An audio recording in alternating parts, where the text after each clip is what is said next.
Narito po at buksan na po natin ang silangan sa ating bintana. Maraming salamat po.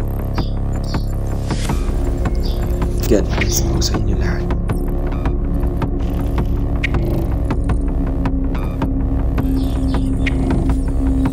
Yun po ang impinita.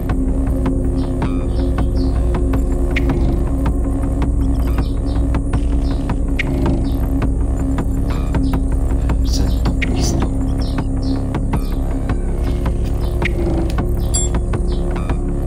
Pagdiktaran po yan.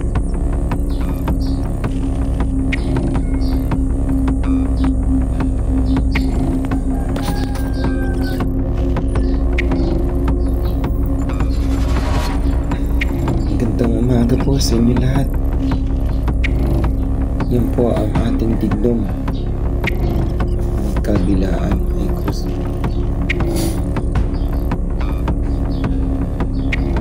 Yan po ang tunay na diglom. Matikit po sa dila at maalat ang lasa.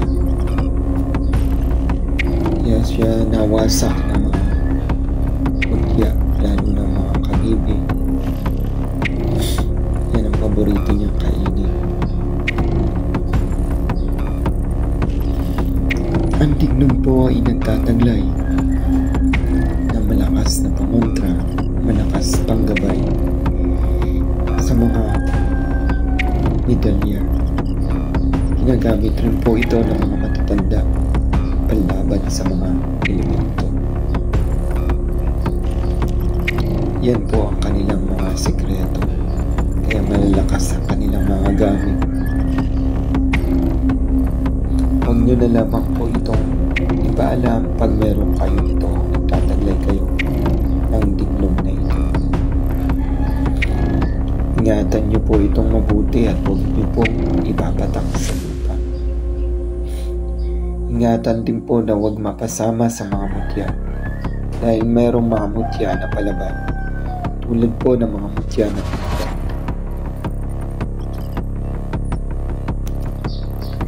Yan naman po ang ating alog na bato na kulay gray.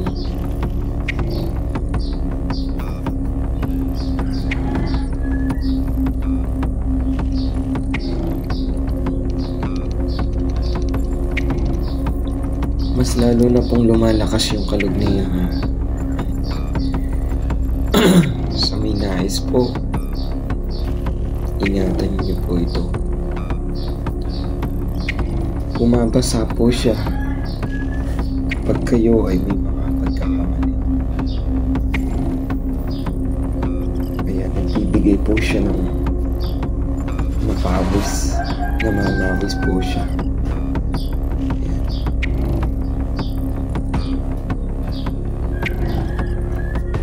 Dito po pumupunta ang basa niya. Yan po ang mutya ng kalog na bato na kulay gray. Ito naman po ang kulay brown.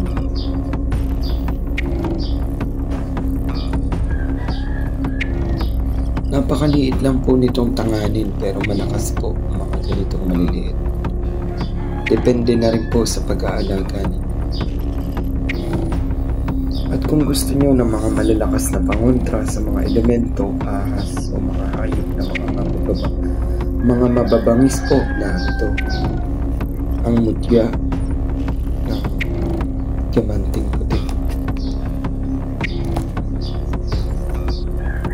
Iyan po siya kapag nasisinagan ng araw.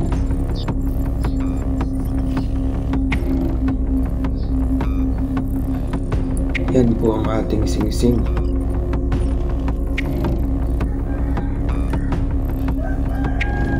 At ito naman po yung ating diglom.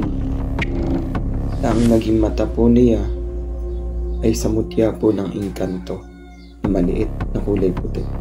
Pero yun nga po, hindi naman sila nagkakaaway po. Bagkus ay magkusundo naman po sila.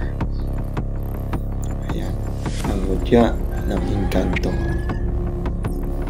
sa diglom na itim na trispico. Pico Tigno.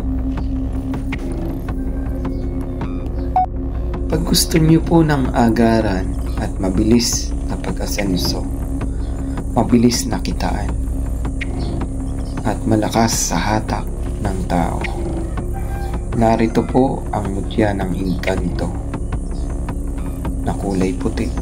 Pampaamo rin po ito at marami po itong dinadala na abilidad para sa inyo. Ilagay lamang po ito at ibalot.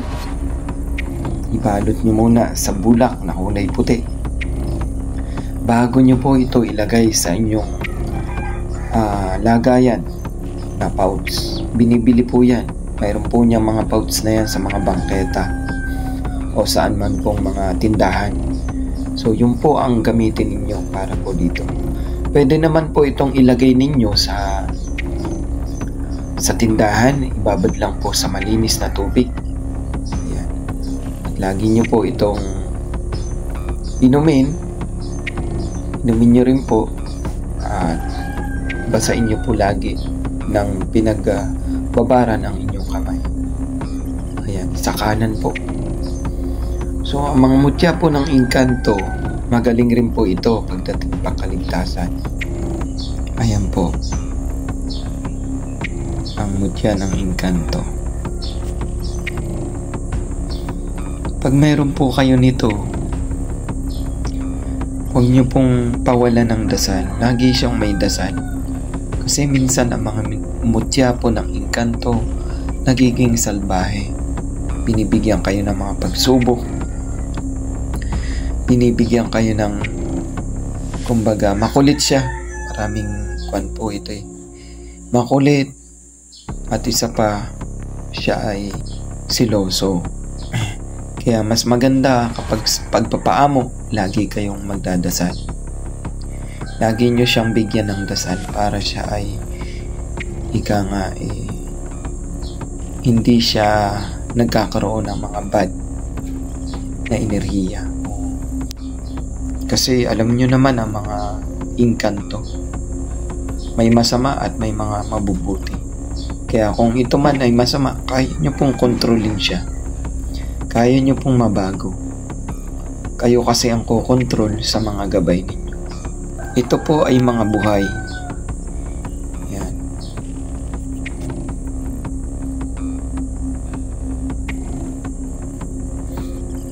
Solid din po itong pambaon.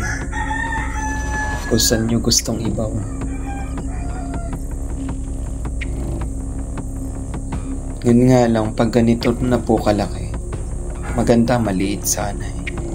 At pag gusto nyo naman, ayan, pang-alis enerhiya ng kasamaan, kamalasan, pwede nyo po itong kwintasin. Pwede rin naman i-display lang sa bahay. Pwede pong ilagay sa altar. Ito po ang mutya ng sungay o nagtataglay ng kakaibang enerhiya na binibitawan po ng mga maaamong hayop. Tulad po ng usa. Alam niyo po, isa yan sa napakaamo at napakailap na hayop. So pag kayo ay nagtataglay po nito, mainam sa negosyo, lagi siyang positibo po sa lahat. Ayan. Kumbaga, alam nyo ang usa, mabilis, maliksit, magaan ang pangangatawan. Lagi siyang handa sa lahat ng pakikibaka sa buhay. Magaling sa hanap buhay. Alam nyo yung usa, mabilis makakita ng kanyang makakain. Hindi katulad ng mga mababangis na mga hayop na talagang hirap silang mahuli. Sapagkat sa bilis po nito at lakas ng pakiramdam, tinataglay niyo po dito.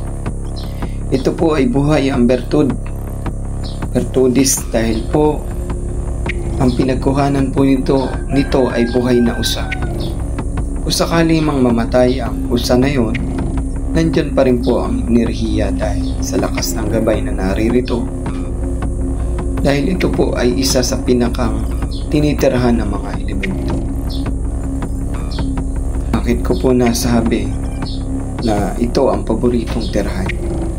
Dahil sa tinataglay po na tibay at kagandahan po ng sungay na ito. Ayan. Lalo na po't buhay nga ang baklasan po nito. Pero ito po kasi sa kwento po ni Chong, ito ay ipinagkaloob. Kumbaga, tumagtag ito ng pusa sa usa. Ayan. Yan pong Tristico, isa yan sa napakalakas pagdating sa depensa. So, kung bilang na sa iyo to, tinamaan ka, magkakaroon ka lang ng kaunting pasa pero hindi lalagpas yung tama sa iyo o anumang patalim. Tingnan nyo po ito, napakalakas at pangontra ang itinira dito na baril, pero dahil po sa tatag at tibay ng ating panalangin, ito po lang yun nangyari sa kanya. Tutukan pa po ito, dapat butas ito, lagpas pa. Pero pag magaling mag-alaga, hindi nyo po iindahin na meron siya nito eh, dahil magtataka kayo, hindi po lumagpas ang bala. Ayan, isa sa magaling, kapag ang Tristico nyo may 3 persona, isa po sa malakas pagdating sa depensa, doble.